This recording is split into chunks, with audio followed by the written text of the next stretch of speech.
بسم الله الرحمن الرحيم وفي دعاء الأحياء وصدقاتهم للأموات এখানে একটা শব্দ একটু অতিরিক্ত বৃদ্ধি করা প্রয়োজন।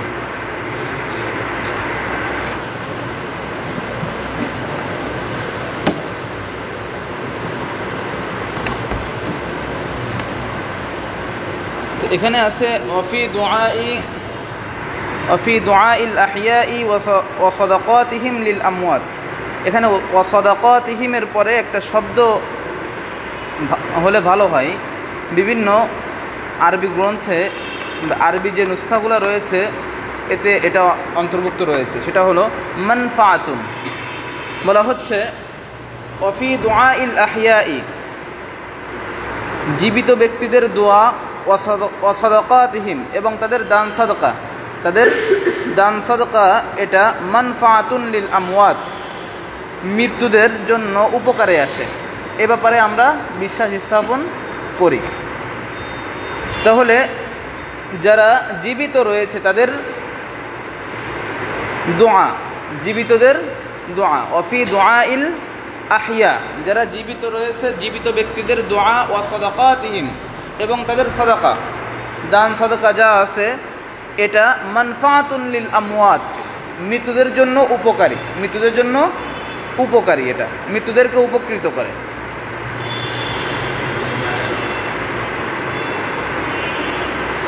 আল্লাহু তাআলা ইস্তাজিবুদ দাওয়াত ওয়া ইয়াকদিল হাজাত।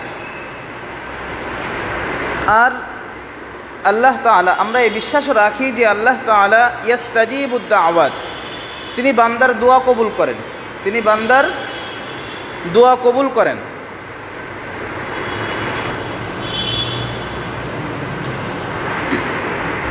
এটা হচ্ছে 28 নম্বর পৃষ্ঠা আমার কাছে যেটা আছে। আর পয়েন্ট নাম্বার 90-89 দেখেন, আল্লাহু তাআলা ইস্তাজিবুদ দাওয়াত ওয়া ইয়াকদিল হাজাত। আল্লাহ তাআলা তার বান্দার দোয়া কবুল করেন, ওয়া ইয়াকদিল হাজাত এবং তাদের বান্দাদের প্রয়োজন আল্লাহ তাআলা কি করেন? প্রয়োজন আল্লাহ তাআলা পূরণ করেন।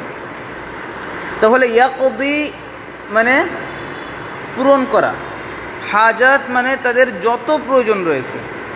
এটা হাজাতুন মানে একটা প্রয়োজন, আর হাজাত এটা বহুবচন, হাজাতুনের বহুবচন হাজাতুন। তো আল্লাহ তাআলা বান্দাদের যাবতীয় প্রয়োজনকে কি করেন? আল্লাহ তাআলা বান্দাদের যাবতীয় প্রয়োজনকে পূরণ করেন।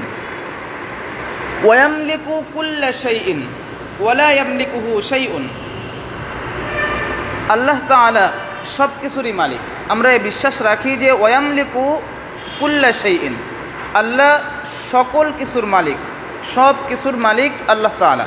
ওয়ালা ইয়ামলিকুহু শাইউন, কোনো কিছুই তার মালিক নয়। আল্লাহর মালিক কেউ নয়, কিন্তু আল্লাহ সকল কিছুর মালিক। ওয়ালা গিনা আনিল্লাহি তাআলা তরফাত আইন, মুহূর্তের জন্য কারো পক্ষে আল্লাহর অমুখাপেক্ষী হওয়া সম্ভব নয়। ওয়ালা গিনা আনিল্লাহ, আল্লাহ থেকে অমুখাপেক্ষী হওয়া সম্ভব নয়। তরফাত আইন মানে মুহূর্তের জন্য, অর্থাৎ চোখের পলক, এখানে শাব্দিক অর্থ হচ্ছে চোখের পলক পরিমাণ সময়ও কারোর জন্য আল্লাহ থেকে অমুখাপেক্ষী হওয়ার কি নাই? সুযোগ নেই। ওমান ইস্তাগনা আনিল্লাহ তরফাত আইন ফাকাদ কাফারা ওয়া সারা মিন আহলিল হাইন। ওমান ইস্তাগনা আনিল্লাহ, যে ব্যক্তি মুহূর্তের জন্য আল্লাহ থেকে অমুখাপেক্ষী হবে, ফাকাদ কাফারা, সে কুফরি করল। সে কি করল? সে কুফরি করল। অসরা মিন আহলিল হাইন, এবং সে লাঞ্ছিতদের অন্তর্ভুক্ত হবে। আচ্ছা, ওয়াল্লাহু ইয়াগদাবু ওয়া ইয়ারদা লা কা আহাদিন মিনাল ওয়ারা। আল্লাহ রাগান্বিত হন এবং সন্তুষ্ট হন। তাহলে আল্লাহর সিফাত, আল্লাহর বৈশিষ্ট্য যে তিনি কি হন, কখনো রাগান্বিত হন, ক্রোধান্বিত হন এবং কখনো তিনি সন্তুষ্ট হন। লা কা আহাদিম মিনাল ওয়ারা, তবে তার এই রাগান্বিত হওয়া বা এই সন্তুষ্ট হওয়া কোনো মাখলুকের অনুরূপ নয়, কোনো মাখলুকের অনুরূপ নয়। অর্থাৎ আল্লাহ তাআলা কেমন রাগান্বিত হন, আল্লাহর শান অনুযায়ী যেমন হওয়া উচিত আল্লাহ তাআলা তেমন রাগান্বিত হন, আল্লাহর শান অনুযায়ী, কামা ইয়ালিকু বিশানিহি, তবে আমরা বিশ্বাস স্থাপন করি যে তিনি রাগান্বিত হন। যেমন ওয়াগাদিবাল্লাহু আলাইহিম, আল্লাহ তাআলা তাদের প্রতি কি হলেন, রাগান্বিত হলেন, ক্রোধান্বিত হলেন।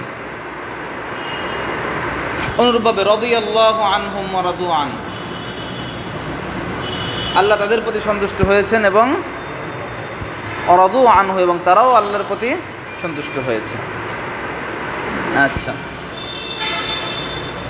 ওয়া নুহিব্বু আসহাব রাসূলিল্লাহি সাল্লাল্লাহু আলাইহি ওয়াসাল্লাম, আমরা আমাদের গুরুত্বপূর্ণ একটা আকীদা, গুরুত্বপূর্ণ একটা বিশ্বাস যে আমরা রাসূল সাল্লাল্লাহু আলাইহি ওয়াসাল্লামের সাহাবীদেরকে ভালোবাসি, সাহাবীদেরকে ভালোবাসি। নুহিব্বু, নাকি আমরা তাদের সঙ্গে ইশক করি? এই শব্দটা এই যে বর্তমান এই সময়ও আমরা দেখতে পাচ্ছি যে অনেক আহলে ইলমদের থেকেও এই শব্দ ব্যবহার হচ্ছে, ইশক শব্দ ব্যবহার হচ্ছে, ইশকের শব্দ ব্যবহার হচ্ছে। এ ব্যাপারে আমরা তো অনেক আগের থেকে বিভিন্ন আলোচনায় এই বিষয়গুলো উল্লেখ করেছি, আলহামদুলিল্লাহ। জুমার আলোচনাতেও আমি এই বিষয়গুলো বিভিন্ন সময় উল্লেখ করেছি যে আমরা ইশক করি না, আমরা রসুলের আশেক নই। এখানে কেউ রসুলের আশেক আছেন? আমরা রসুলের আশেক নই, আমরা রসুলকে ভালোবাসি, আমরা রসুলকে মুহাব্বত করি। যেটা করি সেটা হলো হুব্বুন, যেটা কোরআন এবং সুন্নায় ব্যবহার হয়েছে। এ ব্যাপারে অল্প কিছুদিন আগে মুফতি তারিকুজ্জামান ভাই এ বিষয়ে বেশ সুন্দর একটা লেখা লিখেছেন। ওনার ফেসবুক আইডি থেকে আপনারা এটা দেখে নিতে পারেন। অত্যন্ত চমৎকার একটা লেখা লিখেছেন। যে কথাগুলো আমরা এতদিন বলে আসছি সে কথাগুলোকে অনেক দলিলের আলোকে তিনি ইমামদের বক্তব্য থেকে ওই বিষয়গুলো তিনি উল্লেখ করেছেন, তুলে ধরেছেন খুব সুন্দরভাবে। আপনারা চাইলে সেটা দেখে নিতে পারেন। তো যে কথা বলছিলাম যে আমরা সাহাবাদের সঙ্গে ইশক করি না, আমরা সাহাবাদেরকে ভালোবাসি। বুঝে আসছেন? ওয়ালা নুফাররিতুহুম ফি হুব্বি আহাদিন মিনহুম, তাদের কাউকে মুহাব্বতের ক্ষেত্রে আমরা সীমা লঙ্ঘন করি না। সাহাবাদের কাউকে মুহাব্বতের ক্ষেত্রে, কাউকে ভালোবাসার ক্ষেত্রে আমরা কি করি না, সীমা লঙ্ঘন করি না। যেমন সীমা লঙ্ঘন করেছে কারা? শিয়ারা। কি করেছে? সীমা লঙ্ঘন করেছে। ওয়ালা নাতাবাররাউ মিন আহাদিন মিনহুম, এবং আমরা তাদের কারোর সঙ্গে সম্পর্ক ছিন্ন করি না। যেমন শিয়ারা করেছে, শিয়া রাফিজিরা করেছে, সাহাবাদের বড় জামাতের সঙ্গে তারা সম্পর্ক ছিন্ন করেছে এবং তাদেরকে তারা জাহান্নামে বিশ্বাস করে। অর্থাৎ কেউ যদি শিয়া ধর্মে দীক্ষিত হতে চায় তাহলে তাকে সেই বিষয়গুলো বিশ্বাস করতে হবে কালেমার সাথে সাথে, যে অমুক অমুক অমুক অমুক সাহাবাদের ভিতর থেকে এরা নাউযুবিল্লাহ, এরা নাকি জাহান্নামে। বুঝে আসছে? তাহলে ওয়ালা নাতাবাররাউ মিন আহাদিহিম, আমরা তাদের কারোর সঙ্গে কি করি না, সম্পর্ক ছিন্ন করি না। অনুবগিদু মান ইউবগিদুহুম ওয়া বিগাইরিল হাক্কি ইয়াযকুরুহুম, আমরা তাদেরকে ঘৃণা করি, আমরা তাদেরকে ঘৃণা করি, আমরা তাদের প্রতি বিদ্বেষ পোষণ করি। মান ইউবগিদুহুম, যারা সাহাবাদের প্রতি বিদ্বেষ পোষণ করে, সাহাবাদের প্রতি যারা বিদ্বেষ পোষণ করে আমরাও তাদের প্রতি বিদ্বেষ পোষণ করি। এটা আমাদের আকীদা, এটা আমাদের বিশ্বাস। ওয়া বিগাইরিল হাক্কি ইয়াযকুরুহুম, এবং যারা তাদের ব্যাপারে ভালো ছাড়া ভিন্ন আলোচনা করে, ভালো ছাড়া খারাপ আলোচনা করে তাদের ব্যাপারে, অর্থাৎ এক কথায় তাদের সমালোচনা করে। যারা তাদের কি করে? সমালোচনা করে, যে উদ্দেশ্যেই করুক না কেন। কখনো কখনো কেউ বলবে যে ইতিহাস চর্চার জন্য আমরা কি করেছি? সমালোচনা করেছি। কেউ বলবে এটার জন্য করেছি, কেউ বলবে ওটার জন্য করেছি। না, এই অধিকার তোমাকে দেওয়া হয়নি, এই অধিকার তোমাকে দেওয়া হয়নি। তো অনুবগিদু মা ইউবগিদুহুম, আমরা তাদেরকে ঘৃণা করি বা তাদের প্রতি বিদ্বেষ পোষণ করি যারা সাহাবাদের প্রতি বিদ্বেষ পোষণ করে এবং তাদের সমালোচনা করে। ওয়ালা নাযকুরুহুম ইল্লা বিখাইর, আমরা তাদের ভালো ছাড়া আলোচনা করি না, আমরা কেবল তাদের ভালো বিষয়গুলোই কি করি? আলোচনা করি। ওয়াহুব্বুহুম দীনুন ওয়া ঈমানুন ওয়া ইহসান, ওয়াহুব্বুহুম তাদের প্রতি ভালোবাসা রাখা, তাদের প্রতি মুহাব্বত রাখা, এটা দীনুন, এটা দ্বীনের অংশ, ওয়া ঈমানুন ঈমানের একটা অংশ, ওয়া ইহসানুন এবং ইহসানের একটা অংশ। দ্বীন, ঈমান এবং ইহসানের একটা অংশ কি? তাদেরকে ভালোবাসা, মানে এটা ঈমান, এটাই দ্বীন, এটা ইহসান। অবগযুহুম কুফরুন ওয়া নিফাকুন ওয়া তুগয়ান, এবং তাদের প্রতি বিদ্বেষ পোষণ করা কুফরুন, কুফরি, ওয়া নিফাকুন এবং নিফাকি, কপটতা, ওয়া তুগয়ান এবং সীমালঙ্ঘনের পর্যায়ভুক্ত। তাহলে সাহাবাদেরকে ভালোবাসা এটা ঈমান, দ্বীন এবং ইহসানের পর্যায়ভুক্ত, আর সাহাবাদের প্রতি বিদ্বেষ পোষণ করা এটা কুফুর, নিফাক এবং সীমালঙ্ঘন, তুগয়ান, সীমালঙ্ঘনের পর্যায়ে। আল্লাহ আমাদের এ থেকে মুক্ত রাখেন। ونثبت الخلافة بعد رسول الله صلى الله عليه وسلم أولا لأبي بكر الصديق رضي الله عنه تفضيلا له وتقديما على جميع الأمة। ونثبت الخلافة, আমরা খিলাফতের স্বীকৃতি দিই বা খিলাফতকে সাব্যস্ত করি বাদা রাসূলিল্লাহ সাল্লাল্লাহু আলাইহি ওয়াসাল্লাম, আল্লাহ রাসূল সাল্লাল্লাহু আলাইহি ওয়াসাল্লামের পরে। আউয়ালান, সর্বপ্রথম, লি আবি বকর সিদ্দিক, কার জন্য? আবু বকর সিদ্দিক রাদিয়াল্লাহু আনহুর জন্য। তাহলে আমরা সর্বপ্রথম আল্লাহ রসুলের পরে আমরা সর্বপ্রথম খিলাফতের স্বীকৃতি দিই কার ব্যাপারে? আবু বকর সিদ্দিক রাদিয়াল্লাহু আনহুর ব্যাপারে। কিসের জন্য? তাফদীলান লাহু, তার মানে সকলের উপর তার শ্রেষ্ঠত্বের কারণে, ওয়া তাকদীমান আলা জামিইল উম্মাহ, এবং তিনি উম্মতের সর্বাগ্রে অবস্থান করার কারণে। বুঝে আসছে? তাহলে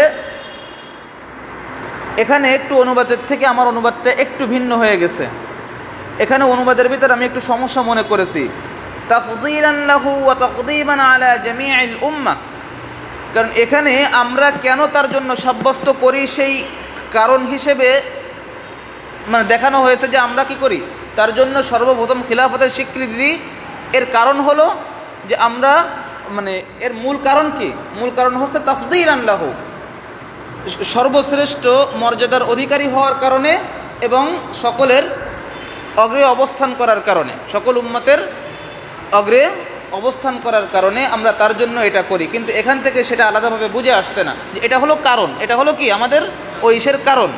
বুঝে আসছে যে আমরা কেন তার জন্য প্রথমে খিলাফত সাব্যস্ত করি, এজন্য আমি ওই অর্থটা করেছি। বুঝে আসছে?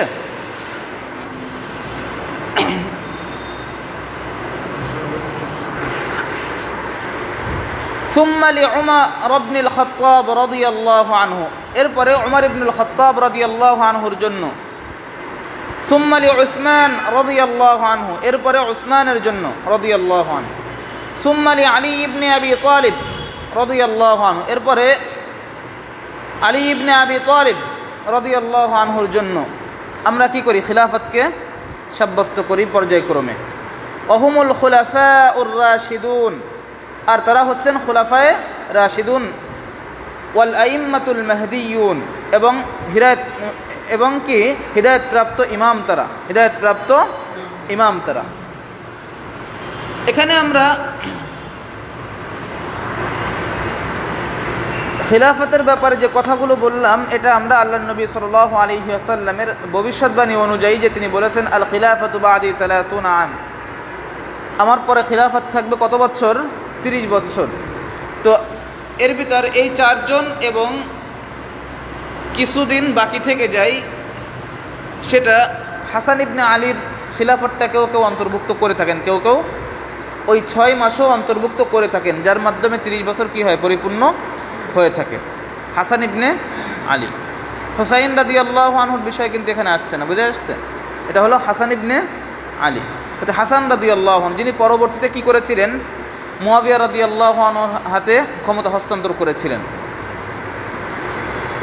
আচ্ছা, কেউ কেউ এটাকেও অন্তর্ভুক্ত করেছেন। তাহলে ওয়াহুমুল খুলাফাউর রাশিদুন, তারা হচ্ছেন কি? খুলাফায়ে রাশিদ। খুলাফায়ে রাশিদিন হচ্ছে তারা, এবং তারা হচ্ছে আল আইম্মাতুল মাহদিয়ুন এবং হিদায়াতপ্রাপ্ত ইমাম। আচ্ছা, এরপরে وأن العشرة الذين سماهم رسول الله صلى الله عليه وسلم وبشرهم بالجنة نشهد لهم بالجنة على ما شهد لهم رسول الله صلى الله عليه وسلم وأن العشرة শাব্দিক অর্থগুলো দেখেন আগে। وأن العشرة এবং ওই 10 জন আল্লাযীনা সাম্মাহুম রাসূলুল্লাহ সাল্লাল্লাহু আলাইহি ওয়াসাল্লাম, যাদের নাম স্বয়ং আল্লাহ রাসূল সাল্লাল্লাহু আলাইহি ওয়াসাল্লাম নিয়েছিলেন। ওয়াবাশশারাহুম বিল জান্নাহ, এবং একসঙ্গে এক মজলিসে তাদের ব্যাপারে জান্নাতের সুসংবাদ দান করেছিলেন। এখানে এই এক মজলিসের কথাটা আসেনি, কিন্তু অনুবাদের ভিতর আমি নিয়ে এসেছি, কারণ এটা প্রয়োজন না, কারণ এছাড়াও জান্নাতের সুসংবাদ আল্লাহ রাসূল দিয়েছেন না? দিয়েছেন। এজন্য ওই কথাটা এখানে অন্তর্ভুক্ত করার জন্যই আমরা এটা বলেছি। নাশহাদু লাহুম বিল জান্নাহ, আমরা তাদের জন্য জান্নাতের সাক্ষী দিই। আলা মা শাহিদা লাহুম রাসূলুল্লাহ সাল্লাল্লাহু আলাইহি ওয়াসাল্লাম, রাসূলুল্লাহ সাল্লাল্লাহু আলাইহি ওয়াসাল্লামের সাক্ষীর ভিত্তিতে, রাসূলুল্লাহ সাল্লাল্লাহু আলাইহি ওয়াসাল্লামের সাক্ষ্যের ভিত্তিতে আমরা কি করি? তাদের ব্যাপারে জান্নাতের সাক্ষ্য দিয়ে থাকি। ওয়াকাউলুহুল হক, আর রসুলের কথাই সত্য। ওহুম আবু বকর, আর তারা হচ্ছেন আবু বকরিন ওয়া উমর ওয়া উসমান ওয়া আলী ওয়া তালহা ওয়া জুবাইর ওয়া সা'দ ওয়া সাঈদ ওয়া আব্দুর রহমান ইবনে আউফ ওয়া আবু উবাইদা ইবনুল জাররাহ ওয়া হুয়া আমিনু হাদিহিল উম্মাহ রাদিয়াল্লাহু আনহুম আজমাইন। মুখস্থ করতে হবে আগামী সপ্তাহে, 1 সপ্তাহ সময় দিলাম। আশারায়ে মুবাশশারাদের এই 10 জন সাহাবীর নাম মুখস্থ করতে হবে। আকীদার বিষয়গুলো স্মরণ তো রাখা, এটা তো আর মুখস্থ থাকছে না, কিন্তু এই 10 জনের নাম মুখস্থ করতে হবে। কত নাম বর্তমানে মুখস্থ থাকে, হ্যাঁ?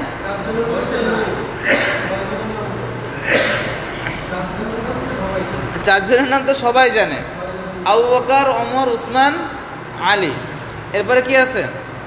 তালহা, জুবাইর, তালহা, জুবাইর, তালহা, জুবাইর, তালহা, জুবাইর, ওয়া সা'দুন ওয়া সাঈদুন, সা'দ, সাঈদ, তালহা, জুবাইর, সা'দ, সাঈদ, তালহা, জুবাইর, সা'দ, সাঈদ, তালহা, জুবাইর, সা'দ, সাঈদ, তালহা, জুবাইর, সা'দ, সাঈদ, তালহা, জুবাইর, সা'দ, সাঈদ। আব্দুর রহমান, এই কিন্তু 8 জন হয়ে গেল। কয়জন হয়ে গেছে? 8 জন হয়ে গেছে। আব্দুর রহমান ইবনে আউফ ও আবু উবাইদা ইবনুল জাররাহ। আব্দুর রহমান ইবনে আউফ, আব্দুর রহমান ইবনু আউফ, আব্দুর রহমান ইবনে আউফ ও আবু উবাইদা, আবু উবাইদা ইবনুল জাররাহ, আবু উবাইদা ইবনুল জাররাহ, আবু উবাইদা ইবনুল জাররাহ। তাহলে আবু বকর, উমর, উসমান, আলী, তারপরে তালহা, জুবাইর, সা'দ, সাঈদ, আব্দুর রহমান ইবনে আউফ, আব্দুর রহমান ইবনে আউফ, আব্দুর রহমান ইবনে আউফ, আব্দুর রহমান ইবনে আউফ, আব্দুর রহমান ইবনে আউফ, এবং আবু উবাইদা ইবনুল জাররাহ, আবু উবাইদা ইবনুল জাররাহ, আবু উবাইদা ইবনুল জাররাহ। আবু উবাইদা ইবনুল জাররাহ, আবু উবাইদা ইবনুল জাররাহ। আবার শুরু থেকে আবু বকর, উমর, উসমান, আলী, তলহা, জুবাইর, সাআদ, সাঈদ, আব্দুর রহমান ইবনে আউফ, আবু উবাইদা ইবনুল জাররাহ, আব্দুর রহমান ইবনে আউফ, আবু উবাইদা ইবনুল জাররাহ। মনে থাকবে তো? হ্যাঁ, আমরা তো তাদেরকে ভালোবাসি। হ্যাঁ, যুবক ভাইরা, ওরে কত কঠিন কঠিন নাম, কত কঠিন কঠিন নাম প্লেয়ারদের বিভিন্ন দেশের। কোন শুধু নাম না, কে কোন ক্লাবে খেলে, কে কোন ক্লাবে খেলে এ সব মুখস্থ। এই ক্লাবে যারা ভালো খেলে এরা কোন দেশের প্লেয়ার, অমুক ক্লাব তমুক ক্লাব, এ সমস্ত ক্লাবে কে কে ভালো খেলে, এ কোন দেশের, এ কোন দেশের, একে কত টাকায় কিনা হয়েছে, এ বছরের দাম কত উঠেছে। ওরে বাবারে, যখনই জিজ্ঞাসা করা হবে যে খুলাফায়ে রাশিদিনদের নাম বলেন তো, তখন খুলাফায়ে রাশিদিনদের নাম বলা শুরু করে বাংলাদেশের।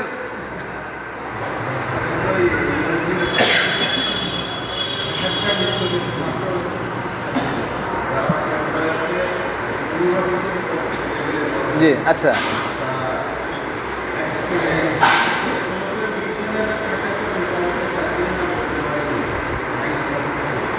সেটাই বলছি যে কত ভয়ানক পরিস্থিতিতে আমরা অবস্থান করছি বর্তমান, কতটা ভয়ানক পরিস্থিতিতে। এমনকি আশ্চর্য ব্যাপার, আমি এই যে একটা সাক্ষাৎকার দেখেছি, তো সেখানে মানে 4 জন খলিফার নামই বলতে পারেন, 4 জন খলিফার নামই বলতে পারেনি অধিকাংশ।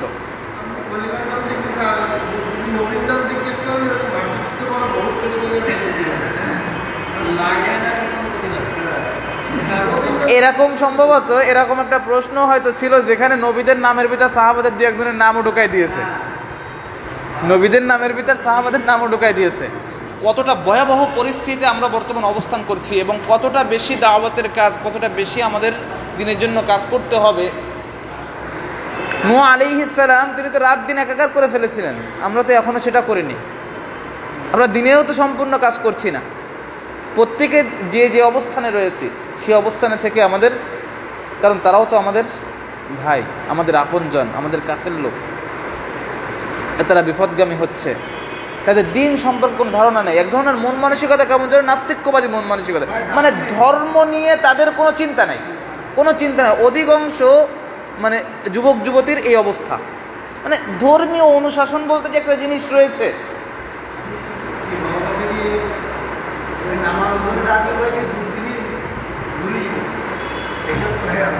আল্লাহ আমাদের এ থেকে, এই ভয়াবহ পরিস্থিতি থেকে বের হওয়ার তৌফিক দান করেন এবং সমাজের জন্য, আমাদের সমাজের এই কঠিন পরিস্থিতিতে আমাদের দ্বীনের দাওয়াতের কাজ আরও বেশি জোরদারভাবে করার তৌফিক দান করেন।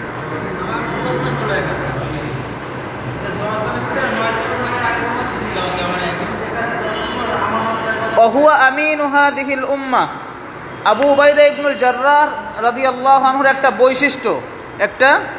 বৈশিষ্ট্য, তা হচ্ছে ওহুয়া আমিনু হাযিহিল উম্মাহ। আল্লাহ রাসূল সাল্লাল্লাহু আলাইহি ওয়াসাল্লাম বলেছেন যে তিনি হচ্ছেন এই উম্মতের আমিন, এই উম্মতের আমানতদার, এই উম্মতের আমানতদার রাদিয়াল্লাহু আনহুম আজমাইন।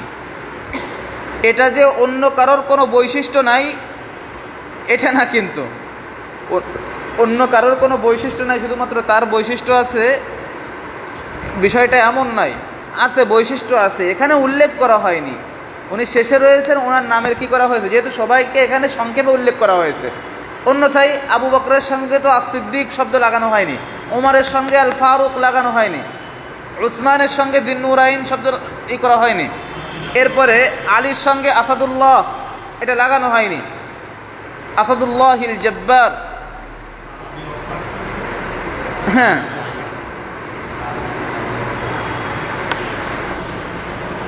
তো এই জন্য এখানে মূলত এটা না, এখানে আনা হয়েছে সংক্ষেপে আনা হয়েছে, বুঝতে আসছে, এখানে সংক্ষেপে আনা হয়েছে রাদিয়াল্লাহু আনহুম আজমাইন, সকলের প্রতি আল্লাহ কি সন্তুষ্ট হন।